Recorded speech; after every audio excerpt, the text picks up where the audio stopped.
Hello, my name is Ben Goodall. I study music technology and computer science at UNC Asheville, and today I would like to demonstrate how we create harmonic modulation envelope filters.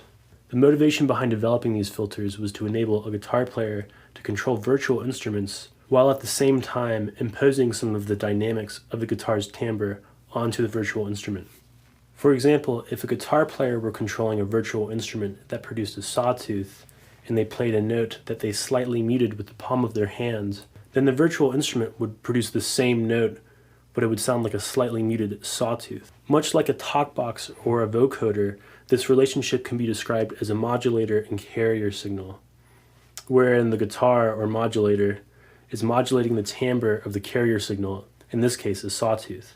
While the talkbox and vocoders modulate the magnitude spectrum of the carrier signal, the harmonic modulation envelopes are only modulating the harmonics of the carrier signal. This method enables us to isolate and reproduce specific artifacts of the guitar's timbre in the carrier signal.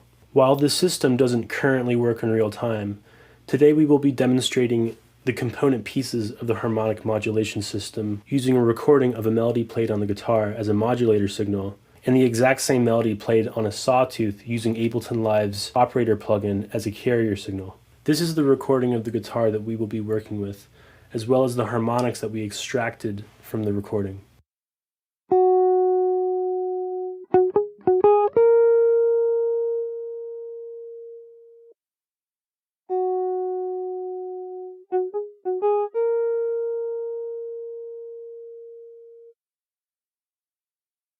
This is the residual component of the guitar recording. In other words, what's left over from the recording when the harmonics are subtracted from the guitar signal.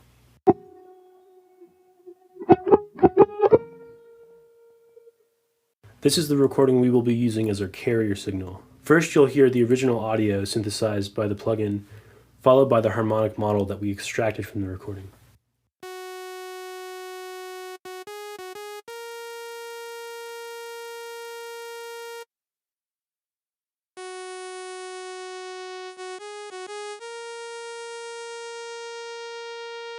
Now we're going to introduce our harmonic model of the carrier signal to our first HME filter, the onset filter.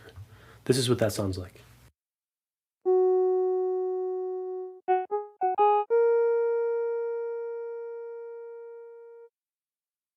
When a guitar string is plucked, the note that is produced initially has a lot of harmonic energy. As the sound propagates, however, each of the overtones decay at an exponential rate, with higher overtones decaying faster than lower ones. What the onset filter does is it recreates the initial harmonic conditions of a note played on the guitar in the carrier signal. In other words, it recreates the initial power of each harmonic produced by the guitar in the carrier signal.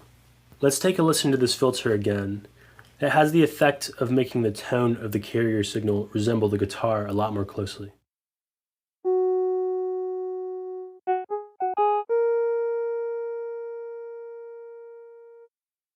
You'll also notice that some of the notes in the melody played on the guitar were muted, causing less harmonics to be excited. Since less harmonics are excited by muted notes, the onset filter will recreate those conditions in the carrier, causing some of the notes in this recording to sound more dull than others. Now we're going to introduce our harmonic model of the sawtooth to the decay filter.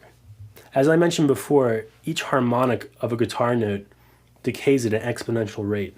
The decay filter reproduces the decay rates it measured in the guitar signal and the carrier signal. This is what that sounds like.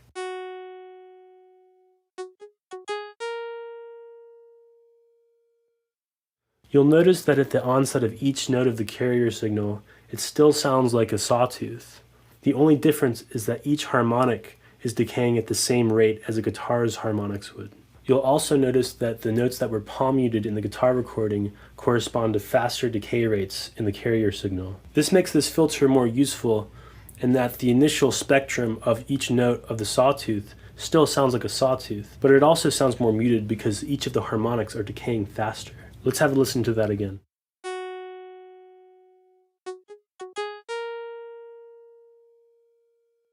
Now we're going to introduce our harmonic model of the sawtooth to the beat filter. This filter introduces the carrier signal to beat patterns and nonlinearities that were measured in the guitar's harmonics. This is what that sounds like.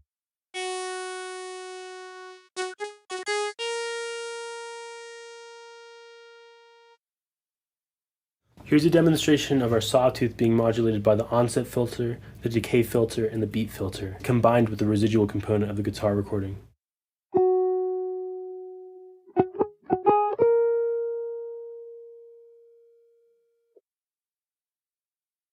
Let's listen to this example one more time, and notice how closely the sawtooth now resembles the guitar recording from the beginning. You'll also notice how the introduction of the residual component of the guitar recording gives the sense that the synthesizer is being plucked.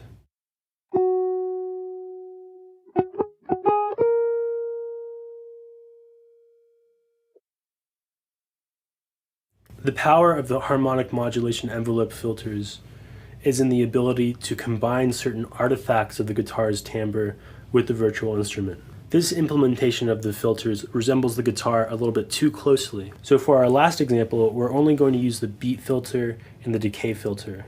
These filters will also be multiplied with a weighting between 0 and 1, so that the final product resembles an ambiguous timbre between the sawtooth and the guitar. This is what that sounds like.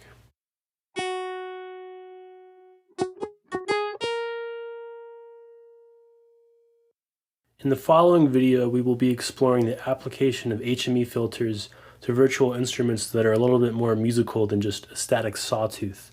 We will also be experimenting with weightings to create more subtle combinations between the virtual instrument and the guitar. I would like to thank the Music Technology Group at the University of Barcelona for providing me with the tools and resources for learning about spectral modeling synthesis. I would also like to thank my research advisor, Dr. Brian Drawert, for keeping me motivated and helping me bring this project to where it is today. Thank you.